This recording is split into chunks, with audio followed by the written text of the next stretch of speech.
Avengers Infinity War, Avengers Infinity War, Avengers Infinity War. Review right here on my YouTube channel. Greetings, geeks and nerds. I'm Lady Universe and I'm White and Nerdy, and yes, I finally got able to see Avengers Infinity War for the first time in so many years, and I know that so many people are probably going to be pissed off at me. So I want to let people know, in case they haven't seen this movie, that there will be spoilers ahead in this review, but these are just my opinions and retrospective upon Avengers Infinity War, which I finally got to see.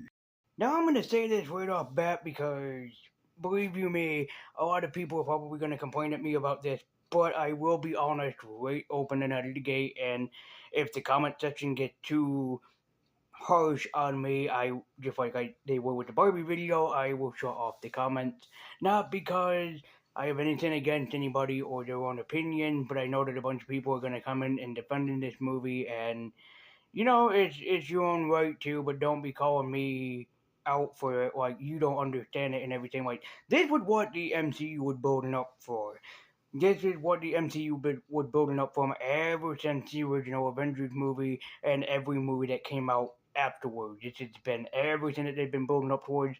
And I'm sorry to say that this was not the movie that I was expecting. I know that a lot of people were very excited to see Thanos and everything, and I know everybody was really excited to see all their favorite Avengers right on the main screen because everybody basically in the Marvel universe has been on the Avengers despite being on every other team in the Marvel universe history. This has been the movie that everybody had been hyped up for because it was like you're gonna see our favorite Avengers teaming up together, and I'm sad to say that despite all the hype that everybody had built up for this movie, and despite all the praise that I've heard people give this movie, I have to say, and I'm sorry to say it, but I did not think that Avengers Infinity War was all it's cracked up to be. Yes, I know that there's going to be a bunch of people that are going to be pissed off with me, but this was not the movie that I was expecting in all honesty. In fact, this feels like a letdown for me after, of waiting so much time to actually see this. And I thought, oh man, like this is gonna be the biggest throwdown between all the Marvel cinematic basically heroes going up against Thanos, and oh my god, in my opinion, it was nothing short of a letdown. I will give the film credit. Right up and out of the gate, the film reminds us that yes, Thanos is a threat. He is the biggest threat in the Marvel Universe, and anybody who sees him coming will probably die. And of course, yes, a lot of the fight scenes are absolutely excellent. They were everything that we have wanted to see in this movie. But mostly everything else is just talking.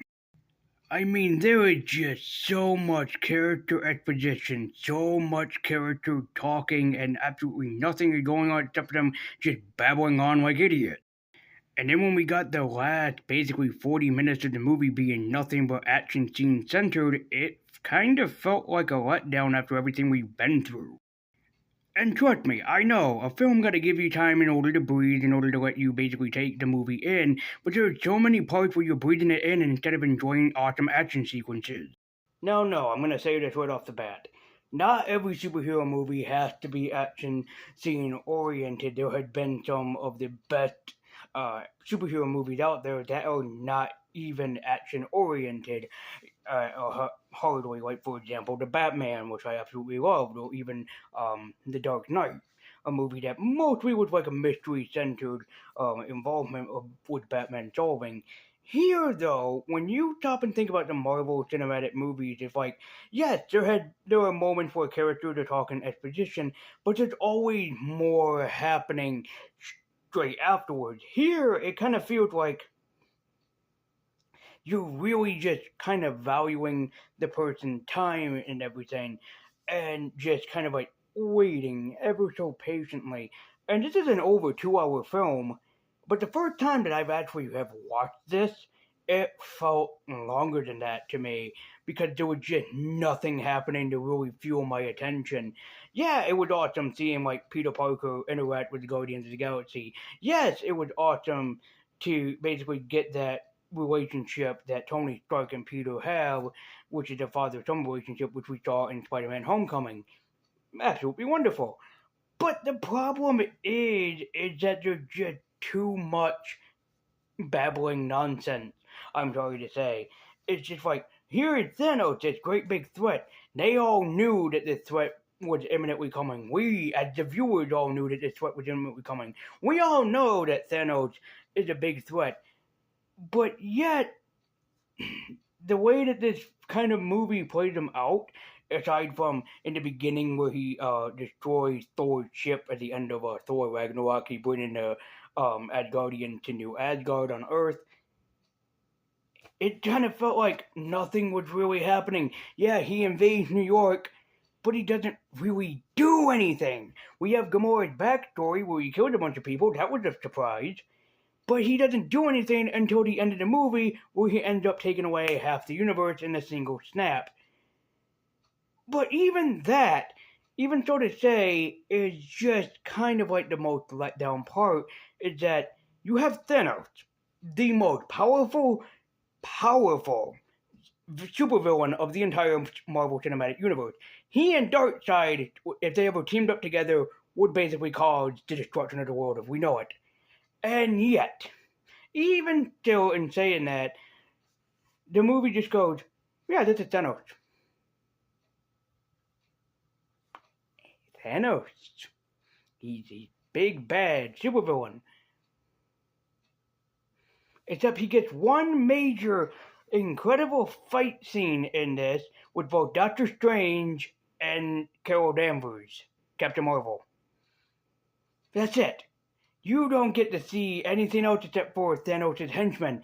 And don't tell me that, like, oh, Thanos never gets his hands dirty. In the comic book, Thanos usually handled shit by himself. That's what he is good at.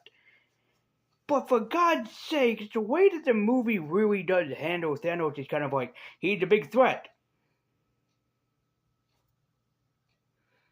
Where is this big threat that you're telling me that there is? Where does the big purple giant come into play? When does the Grimace basically take down the entire Marvel Cinematic Universe?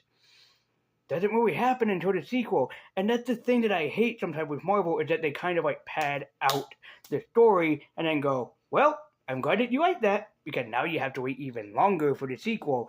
And it's like, they only do it because they know that people are going to pay for the fan base. They know that people are going to rush to the theaters to see what happened to their favorite heroes in part 2, which part 2, I gotta say, is going to be an entire fucking rant on itself.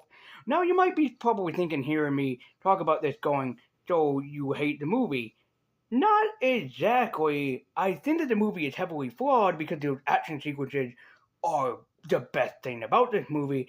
But the problem is that when we have action sequences, it's like they're there and then completely gone the next, and the movie just doesn't let the film be an action film. They more want it to be a drama, which is a problem thing, because this should be the ultimate smackdown between Thanos and the Marvel Cinematic Universe, and that's not entirely what we got here.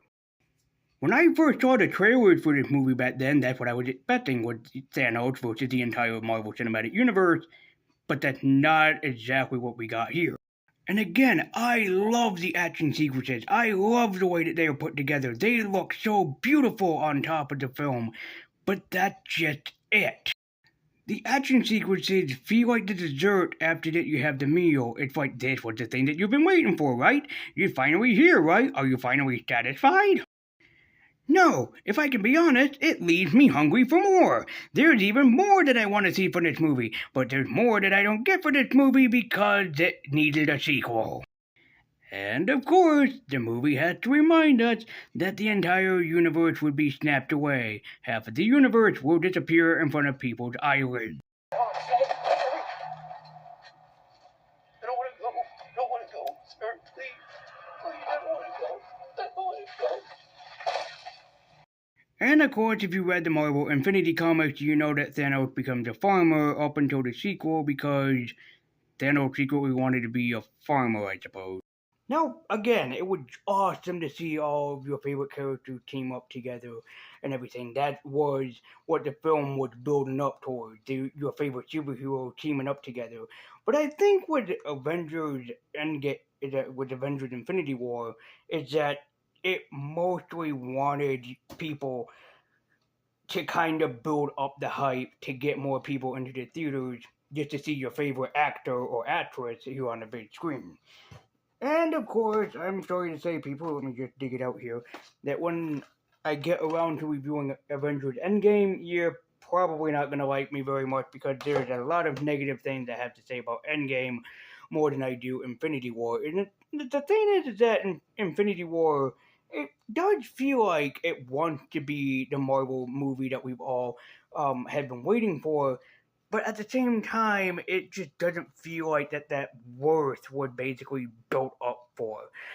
And the action sequences are great. The team up is wonderful. The story could have been better, and I think the reason why I don't like this movie so much is that I'm not a big fan of them or the Russo brothers as directors. They, to me, just don't really feel like that they know how to treat these superheroes right. And the way how I see it with Avengers Age of Ultron that I reviewed earlier this year was that it was the perfect Avengers movie, the perfect way to set things up and everything. The right balance of a great story with a great villain, with great dialogue between them, and then great action sequences. And here it feels more like that we need less action sequences, more dialogue, and more boring shit thrown on top of it to make a grand old fucking spectacular. And I'm sorry to say this, and I know that people are going to be pissed off with me for saying this, but I really do think that the hype that was built around this movie, like so many of us nerds and geeks were talking about it and being like, "Oh, the Avengers are all going to team up. Oh, we're going to get Guardians of the Galaxy and the Avengers teaming up. Oh my God, it's going to be all the Avengers all teaming up together." And then it just feels like an entirely let down when we finally got there. And then, of course, with Endgame, similar to Infinity War, is that it's just building up the TV series like WandaVision, Falcon and Winter Soldier. Everything was built on top of these movies. And I'm sorry to say that it's just not my cup of tea. If you guys like it, then far be it from me to basically keep this movie from you. But I really don't think that this is the film that I have been waiting for, for all this time and for all these years and everything. So I do have to admit that, in a sense, this film does feel a little bit troublesome, and it feels like it doesn't really pay attention to what the fan base necessarily wanted, and that is why my Funko Pop rating of Avengers Infinity War is going to be Akiba with Akita Maru, because it kind of feels like that it wants to be there and it wants to be present, but once that little dog goes off and running, the film just suddenly loses its attention more for the cute doggy over on the side. So my Funko Pop rating of of Avengers Infinity War is going to have to be Akiba with Akitamaru.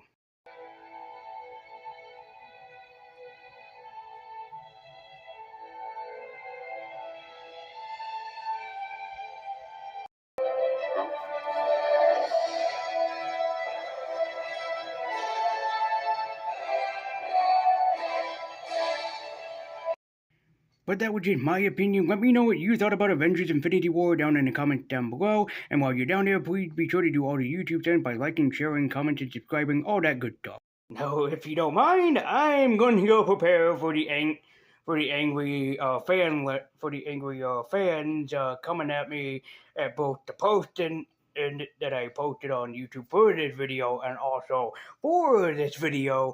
And like I said, if the comment system get too out of control, I'm just going to disable the comments by turning them off, in case if I piss too many people off by saying that.